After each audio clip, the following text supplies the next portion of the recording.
Hello everyone, welcome back to my channel. তো আজকের এই ভিডিওতে আমি আপনাদের শেখাবো যে কিভাবে আপনারা 2023 সালের একদম সঠিক নিয়মে কিভাবে আপনারা আপনার অ্যাডসেন্স অ্যাকাউন্টের মধ্যে ব্যাঙ্ক অ্যাকাউন্ট লিঙ্ক করবেন। কারণ আপনারা এটা প্রত্যেকেই জানেন যে আপনি যদি সঠিক ইনফরমেশন দিয়ে বা সঠিক যে সমস্ত তথ্য রয়েছে সেই সমস্ত তথ্য দিয়ে যদি আপনি আপনার অ্যাডসেন্স অ্যাকাউন্টের মধ্যে ব্যাঙ্ক অ্যাকাউন্ট লিঙ্ক করতে না পারেন, তাহলে দেখা যাবে ইউটিউব থেকে কিন্তু ঠিকই আপনার অ্যাডসেন্স অ্যাকাউন্টের মধ্যে পেমেন্ট আসবে, কিন্তু যখন অ্যাডসেন্স অ্যাকাউন্ট থেকে পেমেন্টটা আপনার ব্যাঙ্ক অ্যাকাউন্টে গিয়ে রিলিজ হবে তখন দেখা যাবে যে আপনি আপনার ব্যাংকের মধ্যে কিন্তু পেমেন্টটাকে নাও পেতে পারেন, বা আপনার যে ইনকাম করা টাকাটা সেই টাকাটাই কিন্তু আপনি পকেট অবধি নাও নিয়ে আসতে পারেন। এটা শুধুমাত্র ঘটতে পারে আপনি যখন সঠিক নিয়মে অ্যাডসেন্স অ্যাকাউন্টের মধ্যে ব্যাঙ্ক অ্যাকাউন্টটাকে অ্যাড করতে পারবেন না, বা ব্যাঙ্ক অ্যাকাউন্টের মধ্যে যে সমস্ত ইনফরমেশন চাই সেই সমস্ত ইনফরমেশনগুলিকে যদি আপনি সঠিকভাবে অ্যাড করতে না পারেন, সেক্ষেত্রেও কিন্তু এই প্রবলেমটা আপনার সাথে ঘটতে পারে। তাই আজকের এই ভিডিওতে আমি আপনাদের এক্স্যাক্টলি এটাই শেখাবো যে কিভাবে আপনারা 2023 সালের একদম সঠিক নিয়মে কিভাবে আপনারা আপনার অ্যাডসেন্স অ্যাকাউন্টের মধ্যে ব্যাঙ্ক অ্যাকাউন্টটাকে লিঙ্ক করবেন। বাট তার আগে এই অ্যাডসেন্স অ্যাকাউন্টের মধ্যে ব্যাঙ্ক অ্যাকাউন্ট লিঙ্ক করা নিয়ে কিন্তু অনেক প্রশ্ন রয়েছে। আপনারা কিন্তু আমাকে এই সমস্ত কোশ্চেন কিন্তু অনেক সময় করে থাকেন যে ভাইয়া, আমরা কি যার নামে অ্যাডসেন্স অ্যাকাউন্ট তার নামে কি ব্যাঙ্ক অ্যাকাউন্ট অ্যাড করতে পারবো? তো আমি আপনাদের বলে রাখি যে ভাই দেখুন, এরকম কোনো বাধ্যবাধকতা নেই যে আপনাকে যার নামে অ্যাডসেন্স অ্যাকাউন্ট তার নামে ব্যাঙ্ক অ্যাকাউন্টকে অ্যাড করতে হবে। কারণ আপনি যদি আমার দিকে লক্ষ্য করেন, আমার যে অ্যাডসেন্স অ্যাকাউন্টটা সেটা কিন্তু হচ্ছে আমার বাবার নামে, কিন্তু আমার যে ব্যাঙ্ক অ্যাকাউন্টটা সেটা হচ্ছে কিন্তু আমার আঙ্কেলের নামে। এটার মধ্যে কিন্তু কোনো মিল নেই। তো আরও এক ধরনের কোশ্চেন থাকে যে ভাইয়া, আমরা আমাদের অ্যাডসেন্স অ্যাকাউন্টের মধ্যে কোন ধরনের ব্যাঙ্ক অ্যাকাউন্টগুলোকে লিঙ্ক করতে পারবো? তো আমি আপনাদের বলে রাখি যে ভাই দেখুন, আপনি কিন্তু যে সমস্ত অনলাইন ট্রানজিশনওয়ালা ব্যাঙ্ক অ্যাকাউন্ট রয়েছে যেগুলোতে সুইফট কোডের সুবিধা রয়েছে, সেই সমস্ত ব্যাঙ্ক অ্যাকাউন্টকে কিন্তু আপনি অনায়াসে অ্যাড করতে পারবেন। আপনি চাইলে Dutch Bangla bank, mercantile bank, ইসলামী ব্যাংক, আল আরাফা ব্যাংক, আরও অনেক ধরনের ব্যাঙ্ক অ্যাকাউন্ট রয়েছে যেগুলোকে বলা হয় কিন্তু অনলাইন ট্রানজিশন ব্যাংক, বা আরও অনেক ধরনের কিন্তু অনলাইন ট্রানজিশন ব্যাংক রয়েছে যেগুলোতে সুইফট কোডের সুবিধা রয়েছে। সেই সমস্ত ব্যাঙ্ক অ্যাকাউন্টগুলোকে কিন্তু আপনারা অ্যাড করতে পারবেন। এবং আরও একটা কোশ্চেন অনেকের মধ্যে থাকতে দেখা যায় তারা আমাকে কোশ্চেন করে থাকে যে ভাইয়া কখন আমরা আমাদের অ্যাডসেন্স অ্যাকাউন্টের মধ্যে ব্যাঙ্ক অ্যাকাউন্ট লিঙ্ক করব?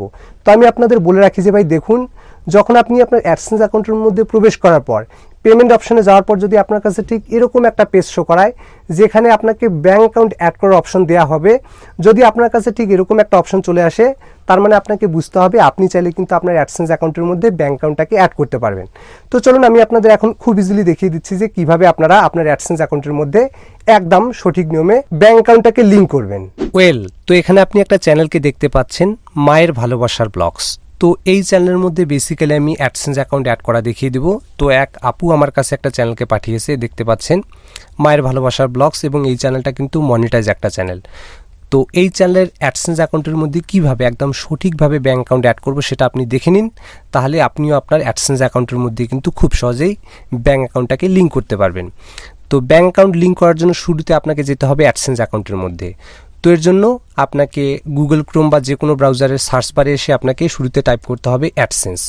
তো যখন আপনি এই যে অ্যাডসেন্স লিখে সার্চ করবেন, তখন আপনার কাছে ঠিক এরকম একটা পেজ শো করাবে, AdSense earn money from website monetisation. তো শুরুতে আপনি এই ওয়েবসাইটের উপর একটি ক্লিক করে দিবেন। ক্লিক করে দেওয়ার পর আপনার কাছে যখন ঠিক এরকম একটা পেজ শো করবে, তো এখান থেকে সিম্পলি আপনি এই যে সাইন ইন বাটনটা দেখতে পাচ্ছেন, এই সাইন ইন বাটনের উপর একটি ক্লিক করে দিবেন।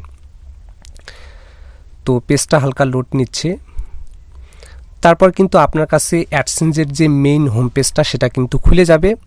তো এখান থেকে শুরুতে আমি এই যে অ্যাডসেন্স ফর ইউটিউব এই অপশনের উপরে ক্লিক করে দিচ্ছি। তো এখানে আপনি দেখতে পাচ্ছেন এই অ্যাডসেন্স অ্যাকাউন্টের মধ্যে বেসিক্যালি $17 আছে। তো ব্যাঙ্ক অ্যাকাউন্ট অ্যাড করার জন্য শুরুতে আমাদেরকে যেটা করতে হবে, নিচের দিকে এখানে আপনি দেখতে পাচ্ছেন পেমেন্টস অপশন, এই পেমেন্টস অপশনের উপরে একটি ক্লিক করে দিতে হবে। দেন এরপর নিচের দিকে এখানে আপনি দেখতে পাচ্ছেন পেমেন্ট ইনফো, এই অপশনটার উপর একটি ক্লিক করে দিতে হবে। ঠিক আছে, ক্লিক করে দেওয়ার পর পেজটা একটু লোড নিচ্ছে, আপনার কাছে ঠিক এরকম একটি পেজ শো করাবে। তো এখানে আপনি দেখতে পাচ্ছেন এই যে এই অ্যাডসেন্স অ্যাকাউন্টটা, এই অ্যাকাউন্টটার মধ্যে কিন্তু ব্যাঙ্ক অ্যাকাউন্ট অ্যাড করার যে অপশনটা কিন্তু সেটা কিন্তু চলে এসেছে। এই যে দেখতে পাচ্ছেন add a payment method to receive your earnings, এবং এখানে দেখতে পাচ্ছেন অ্যাড পেমেন্ট মেথড। তো অনেক ইউটিউব চ্যানেলের ক্ষেত্রে কিন্তু এটা শো করে না, তো এখানে ঘাবড়ানোর কোনো কারণ নেই। একটা সময় কিন্তু আপনার অ্যাডসেন্স অ্যাকাউন্টের মধ্যেও এই অপশনটা চলে আসবে। তো এর জন্য এখান থেকে আমি অ্যাড পেমেন্ট মেথড এই অপশনটার উপর একটি ক্লিক করে দিচ্ছি ব্যাঙ্ক অ্যাকাউন্ট অ্যাড করার জন্য বেসিক্যালি। তারপর আপনার কাছে বেসিক্যালি এরকম দুইটা অপশন আসবে, add new wire transfer, add new wire transfer details, এবং এখানে আপনি দেখতে পাচ্ছেন অ্যাড নিউ চেক ডিটেলস। তো তারা আমাদেরকে বলতেছে যে আপনি টাকাটা কিসের মাধ্যমে তুলতে চান। তো আমরা যেহেতু ব্যাংকের মাধ্যমে তুলব, তো এর জন্য আমাদেরকে কিন্তু এই যে অপশনটা add new wire transfer details, এই অপশনটাই কিন্তু সিলেক্ট করতে হবে। আর যদি কারো ইচ্ছা থাকে যে আপনি চেকের মাধ্যমে তুলবেন, আর এটা কিন্তু অনেক ভেজাল একটা উপায় বা অনেক কঠিন একটা উপায়, তো এর জন্য আমরা করব কি ব্যাংকের মাধ্যমে যেহেতু তুলব, সো এখানে এই অপশনটার উপরে ক্লিক করে দিলাম add new wire transfer details. এরপর আপনার কাছে ঠিক এরকম একটা পেজ শো করবে। তো এই পেজটার মধ্যেই কিন্তু আপনাকে বেসিক্যালি সমস্ত ইনফরমেশান একদম সঠিকভাবে দিতে হবে। তো এখানে আপনি দেখতে পাচ্ছেন নেম অন ব্যাঙ্ক অ্যাকাউন্ট, দেখুন ভালোভাবে, নেম অন ব্যাঙ্ক অ্যাকাউন্ট অর্থাৎ অ্যাকাউন্ট হোল্ডারের যে নামটা, ঠিক আছে, যার নামে ব্যাঙ্ক অ্যাকাউন্ট তার নামটা কিন্তু এখানে আপনাকে বসিয়ে দিতে হবে। তো এটা যেহেতু এক আপুর অ্যাকাউন্ট, এখানে আপনি দেখতে পাচ্ছেন তার নামের যে সমস্ত ডিটেলস আমার দরকার সেগুলো কিন্তু আমি আলাদাভাবে উঠিয়ে রেখেছি। এরপর এখানে দেখতে পাচ্ছেন নেম অন ব্যাঙ্ক অ্যাকাউন্ট, এখানে কিন্তু এটা বসিয়ে দিচ্ছি, ঠিক আছে, যেই নামটা আসবে। তো এই নাম দেওয়ার ক্ষেত্রে কিন্তু একটি বিষয় অবশ্যই মাথায় রাখবেন, যখন আপনি কোনো একটা ব্যাংকের মধ্যে অ্যাকাউন্ট খুলবেন তখন কিন্তু আপনাকে ঠিক এরকম একটা আর কি মানে ফিজিক্যাল একটা বই দেওয়া হবে। এই ফিজিক্যাল বইয়ের মধ্যে কিন্তু নাম এবং অ্যাকাউন্ট নাম্বারটা কিন্তু সুন্দরভাবে দেওয়া থাকবে, ঠিক আছে। ওখান থেকে যেভাবে নামটা দেওয়া আছে ঠিক সেভাবে আপনি নামটাকে আর কি কপি করে লিখে নেবেন। এরপর দেখতে পাচ্ছেন ব্যাংক নেম। তো এখানে বেসিক্যালি আপনি যে কোনো অনলাইন ট্রানজেকশন ব্যাঙ্ক অ্যাকাউন্টকে যুক্ত করতে পারবেন। তো আপু যে ব্যাংকের মধ্যে অ্যাকাউন্টটা খুলেছে সেটা হচ্ছে কিন্তু ইসলামী ব্যাঙ্ক অ্যাকাউন্ট। তো এর জন্য আমরা সিম্পলি এখানে যদি গুগলের সার্চ বারে গিয়ে এটা সার্চ করবো, আগে ইসলামী ব্যাঙ্ক অ্যাকাউন্ট উইকিপিডিয়া এটা লিখে সার্চ করলাম। তো দেখুন আপনি যেই ব্যাঙ্ক অ্যাকাউন্টের মধ্যে অ্যাকাউন্ট খুলেছেন সেই ব্যাঙ্ক অ্যাকাউন্টটার নাম লেখার পাশাপাশি এখানে উইকিপিডিয়া যে লেখাটা সেটা কিন্তু যুক্ত করে দিবেন। যুক্ত করে দেওয়ার পর প্রথমে যে ওয়েবসাইটটা আসবে সেই ওয়েবসাইটটার উপরে একটি ক্লিক করে দিবেন। ক্লিক করে দেওয়ার পর এখানে কিন্তু আপনি বেসিক্যালি দেখতে পাবেন যেই ব্যাংকের যে নামটা সেটা কিন্তু এখানে শো করাচ্ছে। আপনি যদি এখানে ইসলামী ব্যাঙ্ক অ্যাকাউন্ট এভাবে দেন, এভাবে দিলে কিন্তু হবে না। এই বিষয়টাই কিন্তু অবশ্যই আপনাকে মাথায় রাখতে হবে। ব্যাংকের যে অরিজিনাল নাম বা রিয়েল যে নামটা সেটা কিন্তু এখানে আপনি দেখতে পাবেন। তো এখানে আপনি দেখতে পাচ্ছেন ইসলামী ব্যাংক বাংলাদেশ লিমিটেড, ঠিক আছে। আমাদেরকে কিন্তু লিমিটেড পর্যন্তই কিন্তু কপি করতে হবে। লিমিটেডের পরে যে ডটটা থাকে এই ডটটা পর্যন্ত কিন্তু কপি করা যাবে না, ঠিক আছে। আমাদের ব্যাংকের যে অরিজিনাল নামটা এখানে আপনি দেখতে পাচ্ছেন, বা ব্যাংকের মধ্যে গেলেও তারা আপনাকে এই ব্যাংকের যে অরিজিনাল নামগুলো সেগুলো কিন্তু বলে দিবে। তো এখান থেকে বেসিক্যালি আমি কপি করে নিচ্ছি। কপি করে নেওয়ার পর এই যে ব্যাংক নেম এই জায়গায় কিন্তু এটাকে পেস্ট করে দিচ্ছি, যেই ব্যাংকের আর কি ডিটেলস আমরা ইনফরমেশন পূরণ করতেছি। দেন এরপর এখানে আপনি দেখতে পাচ্ছেন সুইফট বিক, খুবই ইম্পর্টেন্ট। তো দেখুন সুইফট কোড চাইলে কিন্তু আপনি অনলাইনে এখানে সার্চ করে যদি আমি দেই ইসলামী ব্যাংক অ্যাকাউন্ট, ইসলামী ব্যাংক অ্যাকাউন্ট সুইফট কোড, ঠিক আছে, লিখে যদি সার্চ করি তাহলে এখানে আপনি দেখতে পাচ্ছেন গুগলের মাধ্যমে কিন্তু আমরা চাইলে ইসলামী ব্যাংক অ্যাকাউন্টের বিভিন্ন যে সমস্ত ব্রাঞ্চ রয়েছে সেই সমস্ত ব্রাঞ্চের মধ্যে কিন্তু সুইফট কোডগুলো নিতে পারবো। এখানে দেখতে পাচ্ছেন আপনি, বা আপনার যেই ব্যাংক অ্যাকাউন্ট সেই ব্যাংক অ্যাকাউন্টের কিন্তু সুইফট কোড আপনি গুগলে সার্চ করলেও নিতে পারবেন। বাট এই ভুলটা কিন্তু আপনারা করবেন না।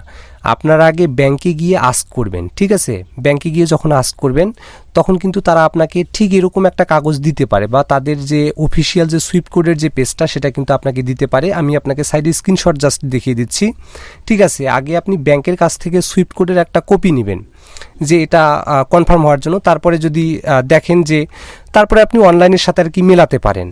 তো দেখতে পাচ্ছেন এই আপুর জন্য যে সুইফট কোডটা যেটা আর কি কপি দিয়েছিল আমাকে, সেটা আর কি কপি করে নিচ্ছি। তো আমি জাস্ট এটা বললাম যে আপনারা চাইলে অনলাইনের মধ্যেও নিতে পারেন, বাট অনলাইনে নেওয়ার আগে জাস্টিফাই করে নেবেন। তো এখান থেকে আমি সুইফট বিকে এই কোডটাকে বসিয়ে দিচ্ছি, যেটা আর কি ওনার সুইফট কোড ব্যাংক অ্যাকাউন্টের। অ্যান্ড দেন এখানে আপনি দেখতে পাচ্ছেন অ্যাকাউন্ট নাম্বার। তো আরেকটা কথা বলতে ভুলে গেছি, এই যে সুইফট কোডটা, ঠিক আছে, সুইফট কোডটা কিন্তু আপনি যেই ব্রাঞ্চে খুলছেন অ্যাকাউন্ট সেই ব্রাঞ্চের যে ম্যানেজার রয়েছে বা ওদেরকে বললেই কিন্তু ওরা বলে দিবে যে আসলে ওই স্পেসিফিক্যালি ব্রাঞ্চের যেই ব্রাঞ্চে আপনি অ্যাকাউন্ট খুলেছেন সেই ব্রাঞ্চের সুইফট কোড কত সেটা কিন্তু দিবে। আমি আপনাদের সুবিধার্থে বলে রাখি যে প্রত্যেকটা ব্রাঞ্চের সুইফট কোড কিন্তু আলাদা আলাদা হয়ে থাকে। লাইক দিস, আমার সৈয়দপুর, আমার যে সুইফট কোডটা সেটা হচ্ছে কিন্তু IBBL BDDS 152, আর ওনার যে শাখাটা সেটার নাম আমি বর্তমানে বলতে পারতেছি না, আরগাউন না কি যেন নামটা, ঠিক আছে। তো ওনার আর কি সুইফট কোড হচ্ছে এটা। আশা করি সুইফট কোড জিনিসটা কি সেটা আপনি বুঝতে পেরেছেন, এবং স্পেসিফিক্যালি প্রত্যেকটা ব্রাঞ্চের কিন্তু আলাদা আলাদা সুইফট কোড হয়ে থাকে। এরপর এখানে আপনি দেখতে পাচ্ছেন অ্যাকাউন্ট নাম্বার, মোস্ট ইম্পর্টেন্ট, খুবই ইম্পর্টেন্ট। তো আমি আপনাদের বলে রাখি যে দেখুন, আপনি যখন অ্যাকাউন্ট খুলতে যাবেন তখন কিন্তু আপনাকে ঠিক এরকম একটা কাগজ দেওয়া হবে, এবং এই কাগজের মধ্যে কিন্তু উপরের দিকে অ্যাকাউন্ট নাম্বারটা কিন্তু দেওয়া থাকবে। তো এখান থেকে বেসিক্যালি আপনি অ্যাকাউন্ট নাম্বারটাকে পড়ে নেবেন। পড়ে নেওয়ার পর এখানে আর কি কপি করে কোথাও লিখে নিয়ে তারপর এখানে আপনি পেস্ট করে বসিয়ে দিবেন। লাইক দিস, এখানে আপনি দেখতে পাচ্ছেন আমি কিন্তু অ্যাকাউন্ট নাম্বারটাকে কপি করে নিচ্ছি। কপি করে নেওয়ার পর এখানে দেখতে পাচ্ছেন অ্যাকাউন্ট নাম্বার, এখানে পেস্ট করে দিলাম। এরপর দেখতে পাচ্ছেন রিটাইপ অ্যাকাউন্ট নাম্বার, অর্থাৎ যেই অ্যাকাউন্ট নাম্বারটা আপনি টাইপ করেছেন সেই অ্যাকাউন্ট নাম্বারটা আবারও আপনাকে টাইপ করতে হবে। আমি আপনাকে রিকমেন্ড করব যে আপনি কখনোই 2 বার কপি পেস্ট করতে যাবেন না, এখানে কখনোই পেস্ট করবেন না। যদি আপনি পেস্ট করেন, যদি এখানে ভুল থাকে তাহলে কিন্তু এই ভুলটাও কিন্তু এখানে চলে আসবে। আপনি ম্যানুয়ালি আর একবার দেখে এটা এখানের মধ্যে টাইপ করার চেষ্টা করবেন। লাইক দিস, আমি টাইপ করে দিচ্ছি 2050224 and 0201781781215। ঠিক আছে, আমি টাইপ করে দিলাম। টাইপ করে দেওয়ার পর নিচের দিকে দেখতে পাচ্ছেন set as primary payment method, এটা অবশ্যই টিকমার্ক দিয়ে রাখবেন। এবং উপরের দিকে দেখতে পাচ্ছেন বেনিফিশিয়ারি আইডি, এটা কিন্তু অপশনালি থাকবে, এখানে কোনো কিছু দেওয়ার কোনো দরকার নাই। এবং সমস্ত ইনফরমেশনগুলো আপনি আরেকবার চেক করে নেবেন। নেওয়ার পর এখান থেকে জাস্ট এই সেভ বাটনের উপর ক্লিক করে দিলে এই যে অ্যাকাউন্টটা সেটা কিন্তু এই পেমেন্ট মেথডের সাথে অ্যাড হয়ে যাবে। আমি আপনাদের সমস্ত কিছু দেখিয়ে দিচ্ছি। যে এখানে আপনি দেখতে পাচ্ছেন এই যে নামও চলে আসছে, এবং আর কি প্রথমের যে কোডগুলো সেগুলো স্টার বা গোল গোল আকারে এখানে জাস্ট শেষের 4টা ডিজিট শো করাচ্ছে। অর্থাৎ আমরা কিন্তু এই যে অ্যাকাউন্টটা, এই অ্যাকাউন্টটার মধ্যে একদম সঠিকভাবে ব্যাঙ্ক অ্যাকাউন্টটাই কিন্তু অ্যাড করে দিয়েছি। আশা করি আপনি কিভাবে 2023 সালে সঠিক নিয়মে অ্যাডসেন্স অ্যাকাউন্টের মধ্যে ব্যাঙ্ক অ্যাকাউন্ট অ্যাড করতে হয় এর কমপ্লিট প্রসেসটা বুঝতে পেরেছেন। তো ভিডিওটি যদি আপনার ভালো লেগে থাকে তাহলে ভিডিওটিতে একটি লাইক করবেন, আর চ্যানেল নতুন হয়ে থাকলে চ্যানেলটিকে সাবস্ক্রাইব করবেন। Till then, take care and stay safe.